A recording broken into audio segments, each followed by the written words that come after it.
जय माता दी फ्रेंड्स। दोस्तों, आज हम मकर संक्रांति कथा का श्रवण कर रहे हैं। दोस्तों, मकर संक्रांति हमारे सनातन धर्म में अत्यधिक महत्व रखने वाला पर्व है।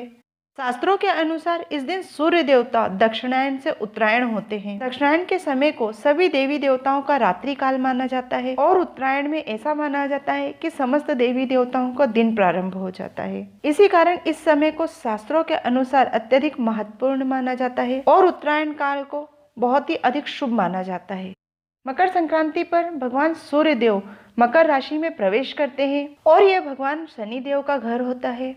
इसी कारण माना जाता है कि भगवान सूर्य देव अपने पुत्र शनि देव से मिलने जाते हैं। इसी कारण मकर संक्रांति पे भगवान सूर्य देव और शनि देव की पूजा का विधान आता है। भगवान श्री कृष्ण ने गीता में उत्तरायण का बहुत अधिक महत्व बताते हुए कहा है कि उत्तरायण के शुभ 6 माह जब वसुंधरा प्रकाशमान होती है, तब देह त्यागने से जीव को जन्म और मृत्यु के बंधनों से आसानी से मुक्ति प्राप्त होती है। महाभारत काल में भी बताया जाता है कि भीष्म पितामह ने भी सूर्य के उत्तरायण होने की प्रतीक्षा की थी। शास्त्रों के अनुसार मकर संक्रांति पर ही देवी गंगा पृथ्वी पर अवतरित हुई थी। मकर संक्रांति पर स्नान और दान का अत्यधिक महत्व होता है। ऐसा माना जाता है कि इस दिन दान करने से हमें कई गुना फल की प्राप्ति होती है। दान करने से दुख, दारिद्र और कष्टों से मुक्ति प्राप्त होती है। दोस्तों, मकर संक्रांति पर किन चीजों का और क्यों दान करना चाहिए, इसके विषय में शास्त्रों में कहा गया है कि तिल का दान करने से हमें संकटों से मुक्ति प्राप्त होती है। गुड़ का दान करने से सूर्य मजबूत होता है और जीवन में सफलता प्राप्त होती है। शुद्ध घी का दान करने से वंश वृद्धि होती है और सौभाग्य की प्राप्ति होती है। इस दिन खिचड़ी का भी दान किया जाता है, यानी कि दाल और चावल को मिलाकर इसका दान करना चाहिए। इससे ऐश्वर्य की प्राप्ति होती है। दोस्तों, मकर संक्रांति पे इन चीजों का दान करने से हमारे नवग्रह बलवान होते हैं और हमें सुख, सौभाग्य और ऐश्वर्य की प्राप्ति होती है तथा जीवन में आने वाले हर प्रकार के संकटों से हमें मुक्ति मिलती है। दोस्तों, हमें हमारे सामर्थ्य के अनुसार ही दान करना चाहिए। यदि कोई मनुष्य दान करने में समर्थ ना हो तो उन्हें मकर संक्रांति के दिन पूजा पाठ और भगवान के नाम का जाप करते रहना चाहिए, भजन कीर्तन करते रहना चाहिए या सुनते रहना चाहिए।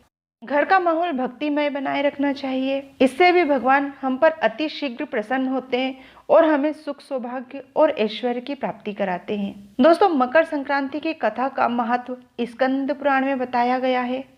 तो दोस्तों, आइए अब हम मकर संक्रांति की कथा का श्रवण करते हैं। एक समय की बात है जब देव ऋषि नारद जी भगवान श्री हरि से मिलने गए और हाथ जोड़कर भगवान नारायण से बड़े ही विनम्र भाव से कहा, हे नारायण, हम पर कृपा कीजिए और हमें सिर्फ इतना बता दीजिए कि सभी देवी देवताओं के द्वार पर द्वारपाल होते हैं और जब भी हमें किसी से भेंट करनी हो तो पहले द्वार पर खड़े द्वारपालों से पूछना पड़ता है। यदि हम शिवलोक में जाएं तो गणों से पहले पूछना पड़ता है। यदि हम ब्रह्मलोक में जाएं तो पहले उनके द्वारपालों से पूछना पड़ता है। इसी तरह इंद्रलोक, यमलोक, गोलोक या पाताल लोक या और भी कहीं जहाँ भी हम जाते हैं, पहले द्वारपालों की अनुमति लेनी होती है। उसके बाद ही हम किसी देवी देवताओं का दर्शन या भेंट कर पाते हैं। तो हे नारायण, हे जगत के पालन करता, आप ऐसी कृपा कर दीजिए कि जिससे हम जहाँ भी जाएं हमें किसी की अनुमति ना लेना पड़े। भगवान विष्णु मुस्कुराए और शांत भाव में चुपचाप बैठे रहे। नारद जी को लगा भगवान श्री नारायण तो हमारी बातों पर ध्यान ही नहीं दे रहे, तो वे भी भगवान के समक्ष चुपचाप खड़े रहे। थोड़ी देर बाद भगवान नारायण बोले, देवर्षि, ध्यान से सुनिए। जब सूर्यदेव मकर राशि में हो और उत्तरायण की ओर जा रहे हो, उसी समय आप नारायण नाम का दान किसी को भी 14 बार कर दीजिए। ऐसा करने से आपको कभी भी किसी भी देवी देवताओं के यहाँ जाने के लिए किसी की भी अनुमति नहीं लेनी पड़ेगी। इस पर देव ऋषि नारद मुस्कुराते हुए और हाथ जोड़ते हुए कहने लगे, हे नारायण, आपने हम पर बड़ी कृपा की है, पर अब आप कोई ऐसी युक्ति बताइए, कोई ऐसा सरल मार्ग बताइए जिससे मृत्युलोक में रहने वाले मनुष्यों का भी आसानी से उद्धार हो सके और उन्हें भी आसानी से मुक्ति प्राप्त हो। भगवान श्री हरि मुस्कुराते हुए नारद जी से अति प्रेम भरे वचनों में बोले, नारद जी, आप धन्य हैं जो आपने अपने बहाने संसार का उद्धार करने की बात सोची। मृत्यु लोक में रहने वाले समस्त मनुष्यों को मकर संक्रांति पर, यानी कि जिस समय सूर्यदेव मकर राशि में हो और उत्तरायण की ओर जा रहे हों, उसी समय गुप्त लक्ष्मी और अन्न का दान करना चाहिए और भगवत नाम का स्मरण करना चाहिए, जिससे संसार के सभी मनुष्य अन्न और धन से परिपूर्ण रहें और मृत्यु के उपरांत उन्हें मोक्ष की प्राप्ति हो। नारद जी बड़े प्रेम भरे वचनों से बोले, हे प्रभु, ये गुप्त लक्ष्मी का दान कैसे किया जाता है और किस कारण किया जाता है, यह भी बताएं तो बड़ी कृपा होगी। इस पर भगवान श्री हरि विष्णु ने कहा, एक बार की बात है, मैं और भगवान शिव शंकर मकर संक्रांति के दिन गंगा स्नान करने गए थे। उसी समय देवी लक्ष्मी आ गई और वे छुप छुप कर मुझे और भगवान शिव शंकर को स्नान करते हुए देखने लगी। तभी अचानक ही मेरी नज़र देवी लक्ष्मी पर पड़ गई और मैंने उन्हें तिरछी नज़रों से देखा और फिर भगवान शिव शंकर की ओर देखा तो वे समझ गए और उन्होंने भी देवी लक्ष्मी को देख लिया। और भगवान शिव शंकर मुस्कुराते हुए कहने लगे, हे नारायण, हमने भी देवी लक्ष्मी को देख लिया है। वे गुप्त रूप से हमें छुप छुप कर देख रही हैं। इसलिए आज यानी कि मकर संक्रांति के दिन शिव और नारायण के दर्शन का लाभ देवी लक्ष्मी ने प्राप्त किया है।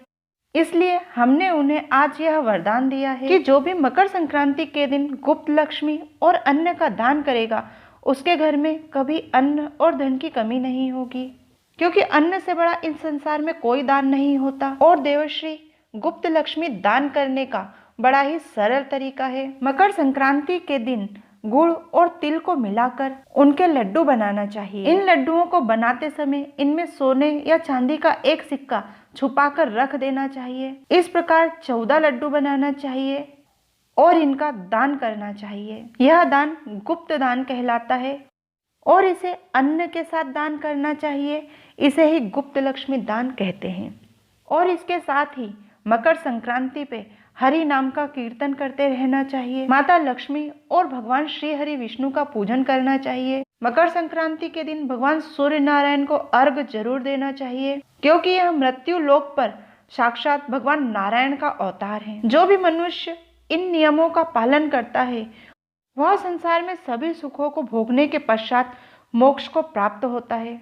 इस कथा में सोने और चांदी के सिक्के का दान करने को कहा गया है, क्योंकि पुराने समय में सोने और चांदी के सिक्कों का ही दान किया जाता था।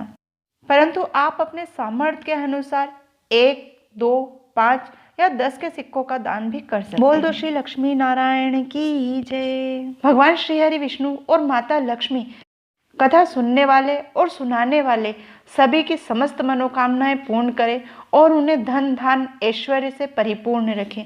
दोस्तों, आशा करते हैं मकर संक्रांति की यह कथा आपको पसंद आएगी।